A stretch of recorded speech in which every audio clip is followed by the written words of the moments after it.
Et bonjour à tous. Alors, on va parler de ce qui se passe avec Linux et l'open source. Même si c'est un aspect technologique, ça a des liens géopolitiques et politiques et comment en fait la russophobie et le wokisme peuvent absolument tout détruire. Donc il y a quelques jours, on a appris que plusieurs développeurs russes ont été exclus de la fondation Linux qui développe le noyau de Linux. Alors, ils ont invoqué au début, ça a été très flou, ils ont juste éjecté le truc, en fait, ils ont banni les développeurs. C'est ensuite qu'on a appris que c'est lié aux sanctions américaines euh, contre la Russie dans le domaine technologique. Ensuite, et ça a été très très mal accueilli parce que Linux est un programme open source. C'est un projet open source justement pour rassembler tout le monde sans aspect politique, sans rien, sans aucune différence en fait. Ce qui doit primer, c'est l'excellence dans le développement, parce que c'est quand même la base d'énormément de choses. En fait, une bonne partie de la planète tourne sur Linux, sur les serveurs, sur les programmes spatiaux, sur les téléphones, etc. Et ici, on va bannir des gens excellents dans leur domaine juste parce qu'ils sont russes. Ensuite, ils ont tenté de rétropédaler en disant que c'est parce que les développeurs travaillaient pour des entreprises russes sanctionnées par les États-Unis ou l'État russe lui-même, qui est aussi sanctionné donc. Mais ça ne doit pas entrer en ligne de compte. Ces développeurs n'amènent pas la propagande du Kremlin euh, dans le maintien de Linux. C'est du code à l'état pur, en fait. Mais comme si ça ne suffisait pas, comme toujours avec le noyau de Linux, quand il y a un drama, vous avez Linus Torvald, donc le créateur de Linux, qui arrive avec un bidon d'essence et qui crame absolument tout. Donc il a publié en disant que c'est une bonne chose que ces développeurs russes soient exclus, en arguant parce que c'est des trolls russes. Voilà, l'usine à trolls russes revient au goût du jour, surtout maintenant avec les élections, vous allez en entendre parler, et que c'est bien que ce soit fait. Et le mec ose dire, ce débile ose dire que n'oubliez pas que je suis finlandais. Non, t'es pas finlandais en fait. Il est né en Finlande. Le mec vit en Oregon depuis quasiment 30 ans en fait. 40 ans même. T'es Oregonais. Voilà, le mec, c'est un Américain pur souche. Mais cela montre en fait la russophobie de ces pays-là, de ces pays limitrophes vis-à-vis de la Russie. N'oublions pas que la Finlande, et que parce que dans le mail, il dit que j'ai toutes les raisons de détester la Russie. Il faudrait lui rappeler hein, que la Russie, la Finlande, était l'allié de l'Axe. Non, mais je dis ça, je dis rien. Après, donc, si tu détestes la Russie, donc tu aimes l'Axe, bah oui, mais voilà, la Finlande qui est devenue membre de l'OTAN, etc. Vraiment, et les arguments qu'il donne, en fait, c'est de la propagande occidentale copier-coller. C'est-à-dire que le mec, il nous s'informe et il lui dit que si vous connaissez, si vous suivez l'actualité et non pas la vraie actualité, attention à la vraie, parce qu'il y a la fausse, c'est non, pas celle qui est sponsorisée par le Kremlin, vous saurez qu'il y a des sanctions, etc. C'est du bullshit en fait. C'est du bullshit.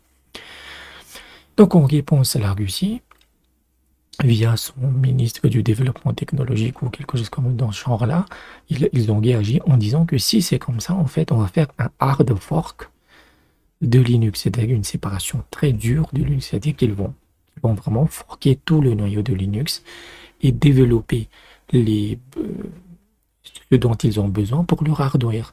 Parce que le système Linux, c'est une partie importante de l'infrastructure technologique russe, que ce soit dans l'industrie, dans plein de choses en fait. Vous vous souvenez, il y a quelques mois, il y a eu une panne aérienne dans les aéroports à cause de Windows, qui utilise encore Windows, mais ça a foutu la merde. Pourquoi la Russie, la Chine ou l'Inde n'ont pas été affectés? Parce qu'ils tournaient sous Linux. Ils ont leur propre système. Donc, ils ont un intérêt à développer, à maintenir Linux, à contribuer au noyau de Linux, et des teubés occidentaux les excluent. Donc, un hard fork de Linux, c'est-à-dire qu'ils vont créer leur propre Linux, pas juste une distribution, juste le noyau avec les changements, avec oui, avec les changements dont ils ont besoin pour leur matériel et pour leurs infrastructures. Un peu comme la Chine l'a fait. La Chine possède son propre Linux. Après, je ne sais pas si c'est une distro ou un hard fork de Linux qui s'appelle Kylin OS et qui marche très bien. Il paraît même qu'elle est très performante en fait. Donc, ce ministre en fait du développement technologique ajoute que nous allons inciter à collaborer après ce hard fork de Linux avec d'autres pays qui nous sont amicaux. C'est-à-dire une collaboration technologique vis-à-vis des pays des BRICS. Donc la Chine est déjà dedans, l'Inde aussi a son propre système d'exploitation, même la Corée du Nord, je me souviens toujours, hein. Il y a des années, il y a plus de 15 ans, la Corée du Nord a été le premier pays au monde à parler de souveraineté technologique en termes de système d'exploitation. Ils avaient créé leur système, l'OS, qui s'appelait le Red Star, et tout le monde s'était foutu de leur gueule. Et aujourd'hui, tout le monde suit son exemple. Comme quoi, là. Certains disent que la Corée du Nord est la meilleure des Corées. Je dirais qu'ils ont raison. En plus, ça va poser un problème dans le noyau de Linux parce que les développeurs exclus, c'était des développeurs de bas niveau, c'est-à-dire ceux qui font les pilotes, ceux qui font l'interaction avec le matériel. C'est pas des développeurs de merde qui pullulent sur les sites d'annonces qui font du PHP et du JavaScript. Hein. Développer des pilotes, ça nécessite une maîtrise du langage, de l'assembleur, etc. Tu vas pas trouver ça rapidement. Et la Russie, je vous le dis, je vous le parie, aura un meilleur Linux que l'Occident. Pour une raison simple, la Russie est le pays qui produit le plus d'ingénieurs au monde. 430 000. Pour 150 millions d'habitants. Les États-Unis, c'est 230 000. 260 000 pour 350 millions d'habitants. Et en plus de ça, vous auriez une incitation financière. Parce que c'est quoi le gros problème des projets open source en général? Ben, c'est le pognon. Ils n'ont jamais assez de fric en fait. Ils font souvent des projets géniaux, des programmes géniaux, et ils sont toujours obligés de mendier. Mais l'État russe, maintenant qu'il a été banni, etc., il peut tout à fait donner de l'argent pour attirer les développeurs, et ça pourra attirer aussi les développeurs des autres pays, des pays des BRICS en fait, qui sont tous devant en termes de production d'ingénieurs annuels, que ce soit la Chine, que ce soit l'Iran aussi, etc. Donc ça c'est la première, voilà, la russophobie c'est du racisme à l'état pur. Voilà, c'est du racisme à l'état pur en fait. Et dans le même temps en fait, vous avez toute une attaque en fait du wokisme sur les projets open source. Tu as le fondateur de NixOS, une distribution Linux, qui a été éjecté, le fondateur, celui qui a créé la distribution, parce qu'il n'était pas pro-trans. C'est que vous avez toute une partie de l'extrême gauche américaine qui a décidé d'attaquer tous les projets open source parce qu'ils ne peuvent pas se défendre tout seuls, en disant que c'est pas... Donc ce qu'ils critiquent aujourd'hui, c'est pas que c'est la transphobie. Non, non, c'est pas ça. C'est que tu dois être pro-trans. C'est que si tu es un développeur open source, que tu as un enfant de 2 ans, et que tu le bourres pas, que tu le matraques pas toute la journée avec le changement de genre, tu es un nazi. À grosso modo, c'est généralement ça, tu es un nazi en fait. Le projet OpenSUSE, la distribution OpenSUSE ou OpenSUSE, c'est le même problème. Ils ont dit, nous allons purger l'extrême droite de notre projet. Un autre exemple, qui est le gestionnaire de fenêtres Hyperland, qui fait beaucoup parler de lui parce que c'est un gestionnaire de fenêtres très prometteur en taille en fait. Je n'ai pas trop regardé, mais j'ai vu quelques vidéos, ça paraît très prometteur. Le fondateur a été expulsé, a été banni en fait par un employé qui travaillait pour Red Hat. C'est-à-dire que cet employé a utilisé abusivement son entreprise pour l'expulser. Et Pourquoi ici il a été expulsé? C'est que dans le Discord, de ce projet d'Hyperland, en fait, il y a une personne trans qui a dit qu'il fallait se référer à elle avec le fameux pronom il ou elle, she, he. Voilà. Et donc un modérateur qui avait un peu les pieds sur terre, c'est-à-dire comme nous autres, les gens normaux, hein, les fafos, il a dit, il avait remplacé le she, he par wooker. Grosso modo, on s'en fout en fait. Et pour ça, il a été exclu du projet. Non mais vous vous rendez pas compte de la bêtise que les Occidentaux ont fait. C'est terrible comme gâchis, parce que c'est l'Occident qui invente l'open source. C'est l'Occident qui a inventé Linux, et vous le donnez gratuitement au monde multipolaire. Parce que eux, là-bas, les autres pays, ils vont développer. Et vous, vous allez faire quoi? Des gay pride? Avec des t-shirts de pingouins. Voilà votre niveau de développement. Faut être très honnête, en fait. Et vraiment, c'est terrible, en fait.